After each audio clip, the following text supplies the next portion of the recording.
I'm not going to worry about your level of concern. Yoy and double yoy. We talking about Twitter. Triple yoy. Think of how stupid the average person is, and then realize half of them are stupider than that. Quadruple yoy. All right. Hell Unleashing season has officially begun. It is unleashed. And we've got the big victory in Cincinnati. It's a special post-game edition of What Jin's Talking About, live from Ireland's 32. A new era. As you can see, Kyle and I have never recorded this so close together. Let's, even though it was a signature win, we've still got a few toxic takes along the way. Most likely from the first half, I'm guessing. Yeah, we were leading the whole entire second half, but wouldn't you know it, people still had some things to say. I bet. Let's start with the first quarter. The tweet from @TheDrick Steelers Gang. Please trade Minkah. This guy is a waste of space on the field since 2022. Besides the saving the touchdown at one point at the end, right? I don't know. I guess he didn't have much to say. Well, I think the other part of whenever Minkah doesn't do something, I kind of think of Minkah like a ghost. Just because he's not, I don't see how he's influencing things. That doesn't mean he is failing to influence things. I'm assuming a lot of the reason that Jamar Chase didn't run for much deeper, much longer completed passes throughout the game had something to do with Minkah. I'm also saying that optimistically, but I feel like it's easy to be optimistic since, they won a game on the road when the other team scored 38 points. 31 of them they should have had. Yeah, nothing, I'd have to go watch. I'd have to watch again to see what. Which we're not doing. This just ended. Yeah. Mm-hmm. How about @Steel City Guy 84? Will the thrill? This is all Omar's fault. He failed majorly as GM. All he had to do was put together a quality team with a great wideout. He waited too long. And when he got one, they won't effing use him. He doesn't care about winning, told y'all. So, a lot of complaints about Mike Williams not being used in this game. Okay. Hey, 8 or 9 people touched the ball. More than that, I think even Michael Pruitt, Ben Skoranek with that amazing D. Snyder hair managed to catch a 20-yard pass at that's always going to be annoying when it doesn't work out when they're throwing to a guy that's like third or fourth string instead of throwing to George. But I'm also assuming at this point the other team is smart enough, even the Bengals defense, to know that, hey, we have to put everyone on 14, and George still had a fairly big game when he wasn't giving you the finger guns. Yeah, the fact that Skoranek was getting snaps, I guess there's just something that they don't. I mean, when Calvin Austin was hurt, we saw some Mike Williams snaps. We saw plenty of Mike Williams getting snaps. That absolutely happened. But there must be something that they're not using them. And if he doesn't play next week, which I assume Austin isn't going to since he didn't come back in the game, then I imagine maybe that's when we finally see some Mike Williams more. How about the tweet from Steel City W03, Steel City for life? Patrick Queen needs traded ASAP. What the hell did you guys see in his ass that made you want him so badly? He isn't helping the team whatsoever. He's indecisive, blah, blah, blah, blah. I don't know when that tweet must have come. Only thing I can think during of. One of the very, very long runs early in the game the Bengals had because the Steelers were doing everything to sell out to stop the pass. Yeah, they had Queen on Chase a couple times. I saw at least early in the game. The only thing I can think of is when they gave up that 3rd and 21, and it looks like Queen really didn't get deep enough into the zone to defend that pass. But this wasn't a linebackers game. This was a lot of from the secondary. I think. Here's the thing: they're going to play better teams than the Bengals. They aren't going to play better offenses. They just aren't. Even Mahomes and the Chiefs aren't doing this kind of thing. Moreover, Mahomes and the Chiefs aren't a division team, so the Bengals are not only probably the league's best offense, but probably the league's best offense that knows this defense. How about a classic from Heisenberg? Tomlin time mismanagement strikes again. Could have taken a shot at the end zone. That one's true. And the end of the first half, yes. I'll say this. If I think they were maybe playing for the field goal. It's possible. If they were going to take the end zone shot, the entire Bengals secondary would have known that and would have played it. And if he would have taken a sack there, then there wouldn't have been time to get that field goal off. Unless they spiked it on the first down, because it was a first down the throw to Warren.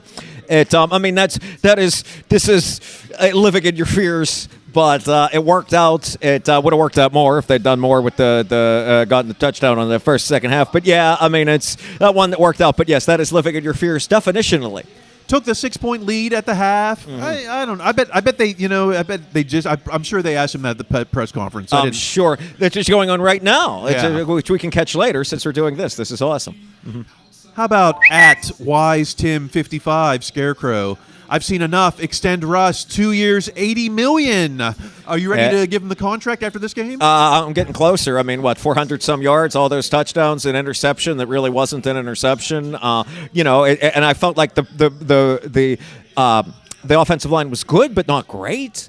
So I still think Russ was under pressure. So he's still under some pressure and had this kind of game. I'm fine with extending Russ. Yes, it's a question of the money, I guess, but I'm fine with this. And then you bring in a different young guy to develop behind him. Sure. Yeah, you bring a backup like Aaron Rodgers. A good quality backup. At Spider Lou 20, Spider Lou, bench Pickens for this. This was an easy TD. He just cost us the game. What an effing a-hole. We're talking about the gun finger play. guns. Now, I don't know. It did suck that he got 2 personal fouls. Yes. One of which apparently they made up a rule on the spot. Like, we're not going to eject him for this because, sure. But I don't know. Obviously, you got to teach him. I mean, everyone. Yes. It seemed like everyone from Broderick Jones to Cam Hayward was trying to make a teachable moment. Right, and Broderick Jones, a man who's no stranger to bad penalties, but he didn't make a penalty in terms of too much celebrating on like a first down. If it's a touchdown, okay, maybe I could kind of get it. But geez, oh man, there are going to be teams better at getting in his head than the Bengals. So this is like, it's one thing to yell in the locker room; it's something else to do this in the game. Yeah, against the worst pass defense, maybe you can get away with it. But we got to play the Baltimore again, and then the Eagles and the Chiefs. Even the Browns' defense is much better than this.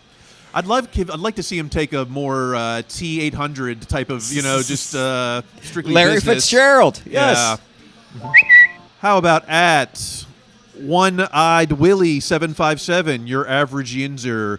Dante Jackson has been an all-time free agent pickup. I agree with this. It's looking pretty great. I mean, especially since the Panthers no longer have Deontay. So, yes, that has been amazing. I mean, the ball came to him. Okay, great. He still caught it. That's 2 interceptions in 2 weeks now. I mean, that's just Deontay's been great. He really has. He's not perfect, but as a second corner, I don't know if there's a better second corner around. 5 for the season. I think that's a career high for him. Has to be. He's putting up a career year. Mm-hmm. I don't know if he. I mean, Pro Bowl. Before I would have said JPJ Pro Bowl, but now I'm thinking, I don't know, maybe Dante Jackson Pro Bowl. I also think it's going to be tougher to get a guy in the Pro Bowl with, where Dante's at 5 interceptions, I think JPJ had 5 penalties today. 5 penalties accepted, 2 of them on that one play, which, that brings us to at Chili Ben Bow. Chili, I'm telling you, Porter Jr. is trash. Release that effer or fine him such that he understands his stupid actions negatively impact the team. Should the team self-impose a fine for 5 penalties or whatever against you? Oh, I don't know. I mean, it's like, I know if you're a running back or a receiver that fumbles the ball, you have to carry the ball around for however many times so you don't fumble again and people try to knock it out of you. I don't know if you can do this for a corner. Does he have to walk around and do his hands in his pockets for a day or something? I don't know what the version of that is. I do know that at some point there's going to be a game where they let him play, maybe in the playoffs in the cold temperatures, and we're going to forget about all this. Well, I think the Browns is a great bounce-back team because maybe it's not going up against, Jamar Chase and T. Higgins. Right. I mean, again, receivers the likes of which they are not going to see even if this team goes on a very long run. And let's give the final word to at C. Christ 587, Carlos Kreisman. What a statement for Artie Smith and the Steelers offense. After all the backlash for the past week, they go to Cincy and almost get 50 points. Mm-hmm. This is a week they wanted to send Artie to UNC and pack it up. But, I don't know if it's his best game or if it was just Russ's best game, but certainly they won 1A, 1B, I guess. I'll agree with that, and I'll even say something else that I imagine Tomlin might be saying during that press conference you're not listening to right now. This is clear an offense that's ascending. I mean, after that week, you want to talk about bounce back. This is a team that's really on the up, particularly on offense. And that has nothing to do with the Bengals defense, which is very bad, as we saw. Oh, my word. But you could see the offense beginning to improve, incorporating more of these guys. So, yeah, it's a team on the up. Team on the up as we kick off Hell Unleashing season. In the right way. And all right, well, that's just a little couple odds and ends from the game. We'll be back on Thursday with the full week of hot and toxic takes. We'll give Steeler Nation time to collect their thoughts and find something to be hateful about. You'll find it. You'll find it. It's too close to Thanksgiving, I guess, today for it, but we got a couple in there. So, Yes. All right, we'll see you on Thursday. Until then, keep listening to your coach. Be their best selves. That's going to be required. Stay in school.